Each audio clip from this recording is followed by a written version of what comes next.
Hello math friends, we're going to check out our study guide for integers today. Our main part of this is adding and subtracting with positives and negatives. We also have number lines here, and we need to know how these work. So when I say use the number lines to determine the sum, negative 6 plus 4, we're thinking of, to get to negative 6, I start at 0, go to negative 6. Adding 4 is positive, so 1, 2, 3, 4. I end here, which is negative 2. I'm going to have to do two things on this. I need the picture and the answer. Check out number 2 together here. Use the number line to determine the sum, negative 3 plus negative 7. Again, start at negative 3, and then we add negative 7. So adding negative means, I go left more. 1, 2, 3, 4, 5, 6, 7. I end here at negative 10. We've also done a lot of examples like this with these counters. So we're asked to write a number sentence to represent this model. Explain how you determine the number sentence. Now, when I explain, I'm going to keep my explanation kind of simple. All right, so I've got 4 positives plus 1, 2, 3, 4, 5, 6, 7. 7 negatives. Okay, I can do positive and negative to make 0 pair. Positive, negative, positive, negative, positive, negative. I'm left with 1, 2, 3. 3 negatives at the end. Now, how do we do that? We can say we counted 4 positives, 7 negatives, and used 0 pairs to get negative 3. Keep your sentence kind of simple there too. Number 4, explain how you can determine the sign of the sum of two integers if one integer is positive and the other integer is negative. So we can say here, if the signs of the integers are different, one's positive, one's negative, we find the difference of the absolute values. Remember, absolute value means we essentially take away the negative sign because we want the distance from 0. We find the difference of the absolute value if there were more negatives originally. The answer is negative.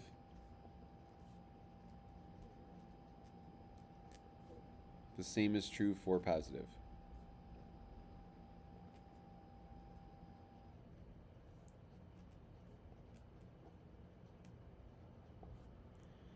Now here's an example. So if we do negative 5 plus 3, I think in my head, difference in 5 and 3, 5 minus 3 is 2, but there's more negatives, so I have negative 2. Another example here is 10 plus negative 2. I'm going to think of 10 minus 2 is 8. There's more positives than negatives, so my answer is positive 8. Okay. Now you could have the same also. Negative 5 plus 5. So both positive and negative. 5 minus 5 is 0. Oh, so in that case it's 0. All right. The last one on this front page, determine the unknown addend. I'm adding something to negative 13 to get negative 40. So I can draw this out kind of. If I think of negative 40, right, and I think of where 0 might be, negative 13 is way over here. So I have to do more negative to get to negative 40. So I'm thinking of, in my head, 40 minus 30, 27. So I need to add 27 negatives. 27, but make it negative.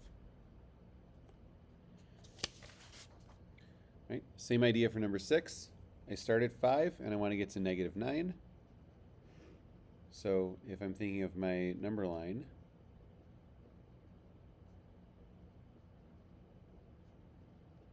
I start at 5, and I want to get all the way to -9. So it looks like I need to go 5 to get to 0, and then 9 more to get to -9. So I'm thinking in my head 5 and 9 is 14, but it's negative. So I have to add the -14 there. All right. Next one asks us how you could use a number line to determine the number that is 8 less than 3. So in my sketch, I'm going to start at 3. So here's 3.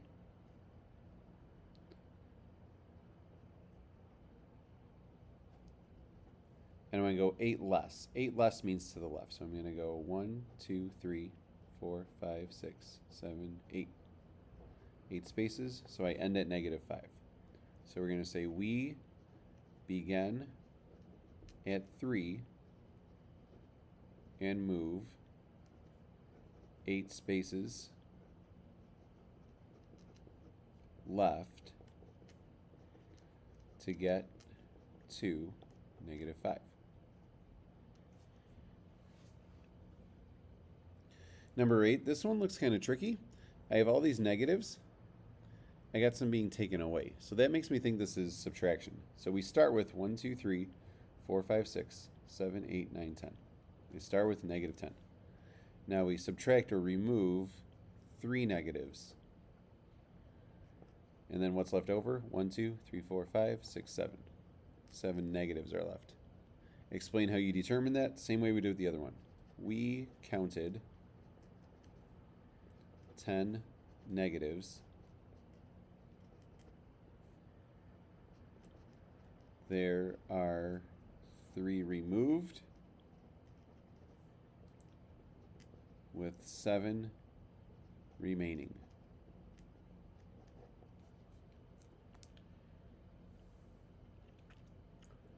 All right, number 9, we got explain how you could use a number line to determine -5 minus -3. What is the difference? So with my number line again, 1, 2, 3, 4, -5. 1, 2, 3, 4, -10. 1, 2, 3, 4, 5. 1, 2, 3, 4, +10. We want to start at -5 minus -3. So minus the opposite, that's actually going to go to the right. So I'm going to go right 3 spaces. 1, 2, 3. Subtracting the opposite is moving the opposite way. We end here at -2. So we can say we begin at -5 and move right 3 spaces to get to -2.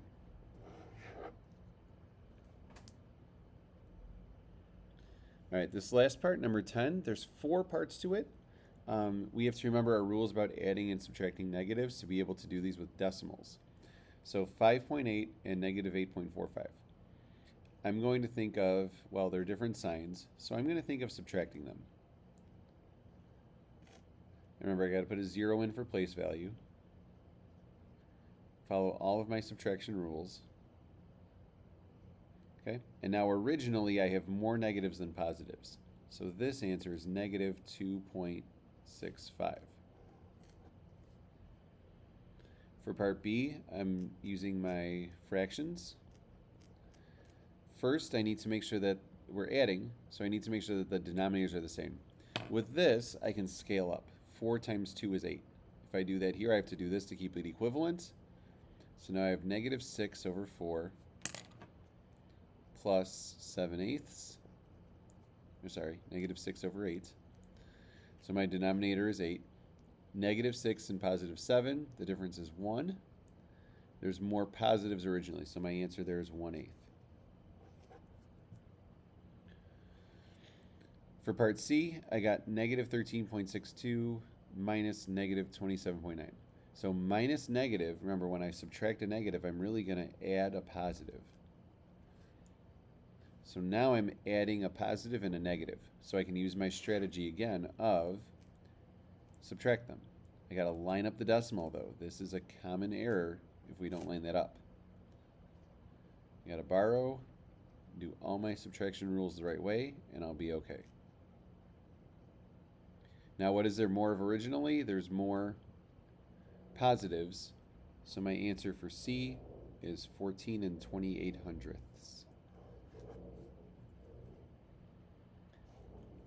All right, my final one here, I've got -3 and 2/5 minus 4.5. So we learned a trick here. We could change this to plus negative. So they're both negative. So I'm going to think of 3 and 2/5 plus 4.5. To do this, I got to make sure the denominators are the same. I cannot scale up 2 to 5. So we're going to use a common multiple of 10. So I'm going to have 3 and 4/10 plus 4 and 5/10. Add the whole numbers, 7. Add the numerators, 9. 9 over 10 is proper, so I can leave it like that. Originally, these are both negative, so my answer for part D is going to be the negative version of that, -7 and 9/10. All right, so review with this as you need to. Pause, rewind, all the things you got to do. You're awesome. You got this.